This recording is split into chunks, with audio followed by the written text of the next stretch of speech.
नमस्कार, मी प्राजक्ता आणि स्वागत आहे तुमचं प्राजक्ताज होमस्टाईल कुकिंगमध्ये। बाजारात मेथी भरपूर प्रमाणात आलेली आहे, म्हणूनच आपण मेथीपासून वेगवेगळे पदार्थ बनवतो। आज मेथीपासून वेगळा पदार्थ बनवणार आहोत, तो म्हणजे मेथी पुलाव। तर चला जरा ही वेळ न घालवता रेसिपीला सुरुवात करूया। कढई गरम झालेली आहे, त्यामध्ये तेल घालून घेऊया। तेल गरम झालं की त्यामध्ये 1 चमचा जिरे, 1 तमालपत्री, 1 इंच दालचिनी, 3 लवंग आणि 1 वेलची घालून घ्यायची आहे। हे थोडंसं तडतडलं की त्यामध्ये 2 हिरव्या मिरच्या अशा लांबड्या चिरून टाकायच्या आणि 1 बारीक चिरलेला कांदा घालून घेऊया। आता हा कांदा थोडासा मऊ होईपर्यंत भाजून घ्यायचा आहे। बघा, असा थोडासा मऊ होईपर्यंत कांदा भाजून घेतलेला आहे। आता यामध्ये 2 मीडियम आकाराचे बारीक चिरलेले टोमॅटो घालून घेतलेले आहेत आणि यावरती आता थोडंसं मीठ घालून घ्यायचं आहे। मीठ घातल्यामुळे टोमॅटो लवकर मऊ होण्यास मदत होते आणि हे टोमॅटो छान मऊ होईपर्यंत भाजून घेऊया। थोडेसे जास्त टोमॅटो वापरलेले आहेत कारण त्यामुळे राईसला चव खूप छान येते। टोमॅटो मस्त मऊ झालेले आहेत। आता यामध्ये आपण मेथी घालून घेऊया। तर इथे मी पूर्ण 1 जुडी मेथीची वापरलेली आहे। 1 पूर्ण जुडी किंवा 2 वाट्या मेथीची पाने तुम्ही घेऊ शकता। जास्त मोठी पाने असतील तर थोडीशी बारीक चिरून घ्यायची आणि ही मेथी आपण थोडीशी मऊ होईपर्यंत भाजून घेऊया।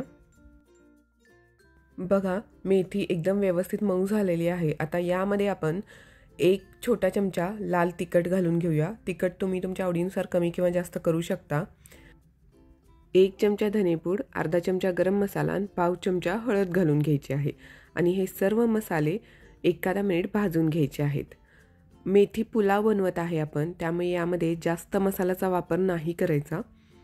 तर हे मसाले 1 मिनिट भाजून झाले की यामध्ये आपण तांदूळ घालून घेणार आहोत। तर इथे मी 1 वाटी तांदूळ स्वच्छ धुवून घेतलेले आहेत आणि हे आपल्याला आता यामध्ये घालून घ्यायचे आहेत। तर आता हा तांदूळ सुद्धा आपण 1-2 मिनिट असा व्यवस्थित भाजून घेऊया। त्यामुळे काय होतं की पुलाव असा छान मोकळा होण्यास मदत होते, असा हलका आणि मोकळा पुलाव होतो। तर मी हा तांदूळ 1 मिनिट भाजून घेते। तांदूळ व्यवस्थित भाजून झालेला आहे, तर यामध्ये आपण पाणी घालून घेऊया। तर मी पाणी गरम करून घेतलेलं होतं, गरम पाणी घालायचं आहे यामध्ये। 1 वाटीला 2 वाटी पाणी घातलेलं आहे। तुम्हाला जास्त मऊ भात हवा असेल तर तुम्ही अजून जास्त पाण्याचं प्रमाण वाढवू शकता। तर यामध्ये आपण मीठ घालून घेऊया चवीप्रमाणे। सुरुवातीला टोमॅटो भाजतानाही मीठ घातलं होतं, त्यामुळे ते लक्षात ठेवून आता मीठ घालायचं आहे। व्यवस्थित मिक्स करून झालं की यामध्ये आता 1 चमचा तूप घालून घ्यायचं। तूप घातल्यामुळे चवही खूप छान लागते आणि पुलाव असा मऊ शिजण्यास मदत होते। व्यवस्थित मिक्स करून झालं की यावरती आता झाकण ठेवून देऊया आणि बारीक गॅसवर आपण हा भात शिजवून घेणार आहोत। झाकण खोलून बघूया। मस्तच एकदम अप्रतिम पुलावचा वास येत आहे। दिसायला तर एकदम मस्त दिसत आहे, बघू शकता। एकदम छान झालेला आहे पुलाव। तर याला आपण थोडंसं हलवून पण बघूया। बघा, एकदम मस्त मोकळा पुलाव झालेला आहे, बघू शकता, आणि एकदम व्यवस्थित शिजलाय। तर तुम्ही सुद्धा हा मेथी पुलाव नक्की ट्राय करून बघा।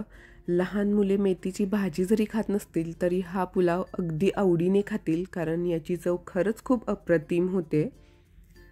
तर आपला मेथी पुलाव बनून तयार झालेला आहे। तर तुम्हाला ही रेसिपी कशी वाटली हे मला कमेंट करून नक्की सांगा आणि तुम्ही सुद्धा ही रेसिपी नक्की ट्राय करून बघा आणि तुम्हाला कशी वाटली हे मला कमेंट करून सांगायला विसरू नका आणि चॅनेलला लाईक आणि सबस्क्राईब नक्की करा। धन्यवाद।